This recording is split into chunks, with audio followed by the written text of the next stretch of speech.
ఇజ్రాయెల్లో ఉన్నటువంటి ఒక సంస్థ మనుషుల కన్నా చీమలే తెలివి కల్లవిగా చెప్పడం జరిగింది. అంటే ఒక చిన్న టాస్క్ని సేమ్ మనుషులకి మరియు చీమలకి ఇస్తే ఆ టాస్క్ని పూర్తి చేయడం లోపల చీమలు చాలా ఫాస్ట్గా ఒక కమిట్మెంట్తో, గ్రూప్ ఆఫ్ కమిట్మెంట్తో ఫాస్ట్గా వేగవంతంగా పూర్తి చేస్తాయి. బట్ మనుషులు చాలా ఆలస్యంగా చేయడం జరిగింది. ఎందుకంటే ఇందులో మీరు తెలుసుకోవాల్సిన నీతి ఏంటంటే, మనం గనక ముందుకు వెళ్తున్నాం అనుకోండి, మన ఎదుగుదలను చూసి పక్కోడు ఓర్వలేడు. రెండో విషయం, మనం ఒక టార్గెట్ వైపు మనం ప్రయాణం చేస్తున్నామంటే ఆ టార్గెట్ని డైవర్షన్ చేయడానికి, డైవర్ట్ పాలిటిక్స్ చేయడానికి అవకాశం ఉంటుంది. మూడో అంశం, మన ఏ అంశం కోసం అయితే మనం ప్రయత్నం చేస్తున్నామో నోటిఫికేషన్ పడదా మీ యొక్క టాలెంట్ని ప్రదర్శించాలి. ఎందుకంటే మామూలుగా ఉండదు ఈసారి కాంపిటీషన్.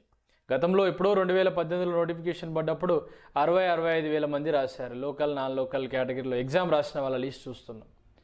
ఇప్పుడు సుమారుగా 2 డివిజన్లు ఒకటేసారి రిక్రూట్మెంట్ కాబట్టి సుమారు 2 లక్షల పైచీల వరకు రాసే అవకాశం ఉంటుంది. కాబట్టి పాజిటివ్గా ఉండండి, పాజిటివ్గా ఆలోచించండి. నోటిఫికేషన్ అయితే ఎటు పోదు, మీకోసం రెడీగా ఉంది.